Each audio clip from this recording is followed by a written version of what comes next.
Again, you don't have 5 years to slow roll this.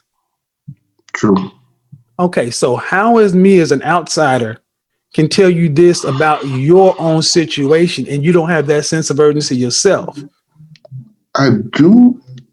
Right now, I don't have that sense of urgency, but right now, thinking through it, I do need that sense of urgency. Well, no, it's honestly, it's because you're not serious about it. Your problems aren't big enough. Because honestly, let's be real. If you lost these 3 clients, it wouldn't make that much. You'd still be doing just fine with their job, right? Yeah. Right. But if they fired you, could you survive on these 3 clients? No. So your problems aren't big enough. And while you're working for them, due respect, your problems will never be big enough. This is why guys like you need coaches. This is what I do as a coach, to help you focus on what's going on right now and put a foot square up your ass to make you look for your own situation and look at just the reality. Because honestly, no offense, but our best thinking gets us exactly where we are. You've got 3 clients in the business plan. You already got the investments in it. You got to either decide you're going to go all in and do this, or just move it to the side and go to work for somebody. But you cannot live this halfway world. Okay. Because you also said something earlier. You're talking about a consulting firm or something else. What was the other one? Tech startup. But basically, I have a couple of startup ideas, and I've already started writing it down. Okay, so talking to people about it. So let me tell you the problem with that is the way I see it. How many different masters do you think you can serve? You got one full-time job, a part-time job in an industry you're already working in, that you have a business plan, a marketing strategy, 3 clients under contract, you need 5 to walk away, blah, blah. And then you're going to start spinning another plate in a different direction, and you don't have this one already going?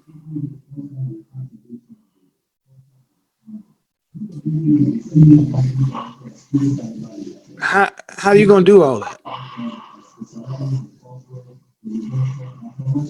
That's a question I need to basically sit down and basically traverse, but yes. Okay, so if it weren't you, if somebody came along and asked, does this person sound like they're serious? The seriousness part is I am serious about it. No. I said if it weren't you, if someone came and sat down and asked, is a person who's moving like this, are they serious? What would you say? I'll contemplate, yes. You think a person with a job over here, a fledgling business over here, and then wanting to go in another direction, and this one isn't even started. You haven't completed anything. Okay, it's more of a dabble. I'll say they're more dabbling into it rather than being serious. That's what I'm trying to get you to see. And what I need you to understand is, in your situation, you have a direct conflict of interest with your current employer. You're starting a rival industry under their nose. You gotta either decide you're going to do this and get the fuck out of their company, or pack it in. Because if they find out about this, you've already said you cannot survive on what you're making with these 3 people. Right? Yeah.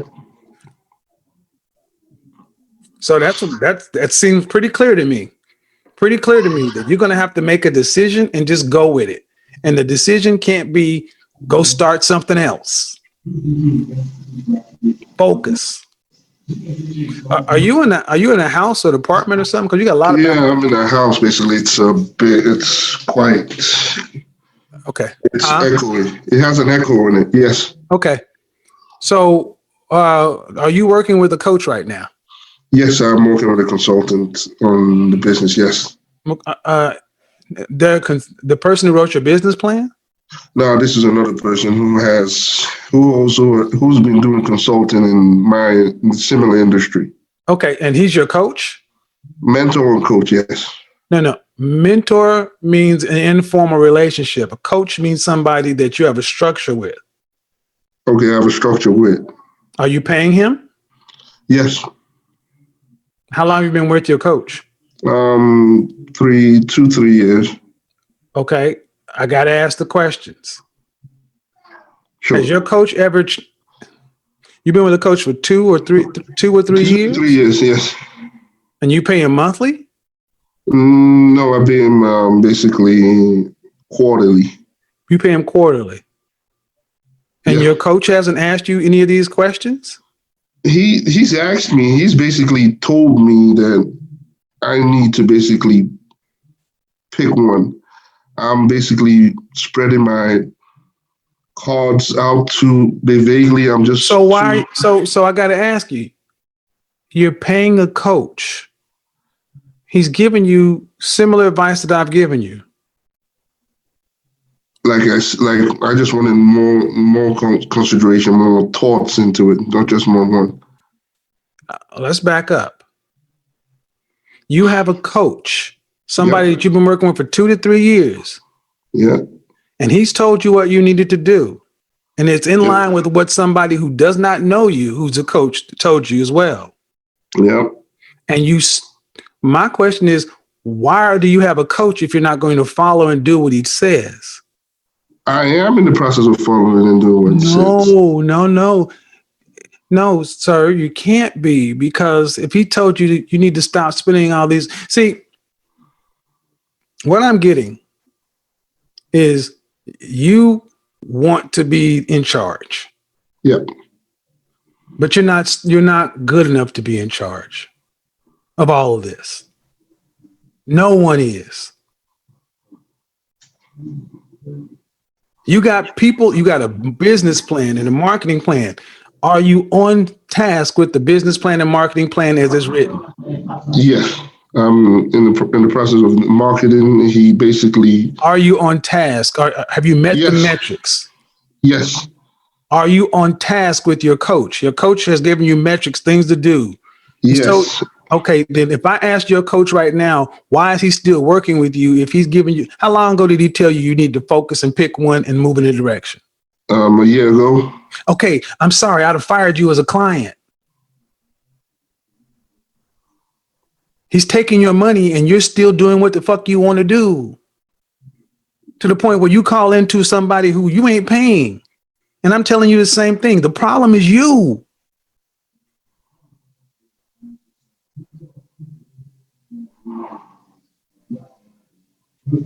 It's not a matter of more information. There's a disconnect with you in not taking and acting on sound counsel.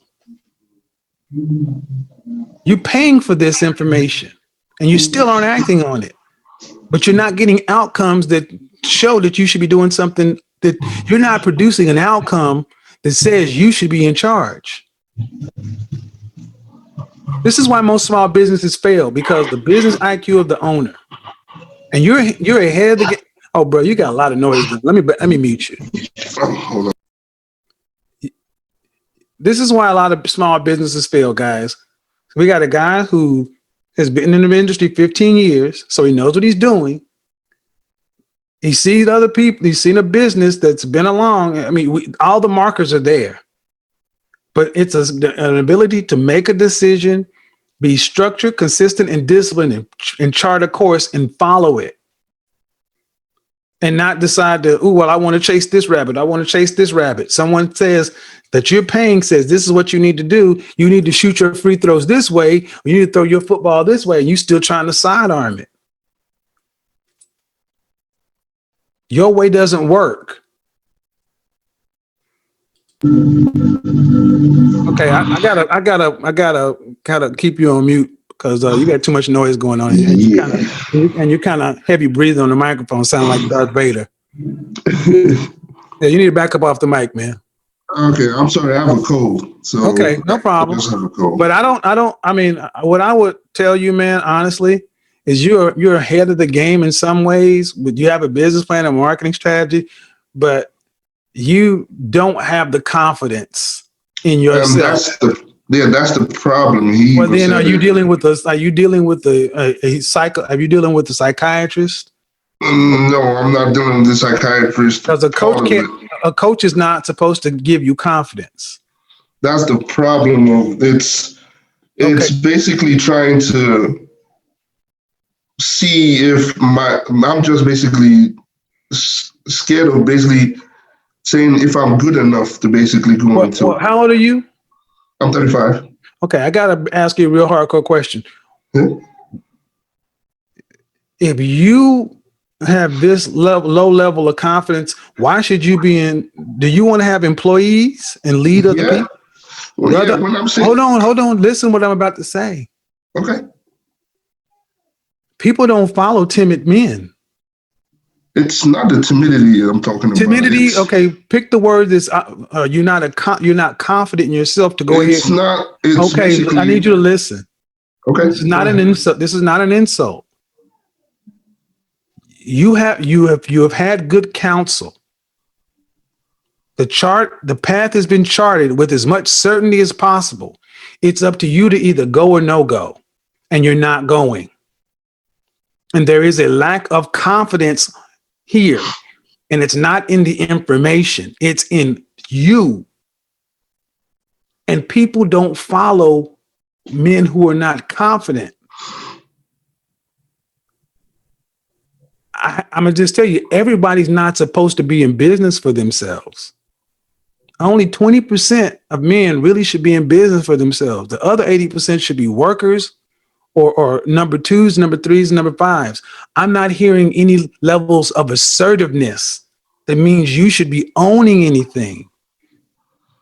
You sound like you would be better as a high functioning, high level employee or a manager or somebody that's over a division, but the head guy, no.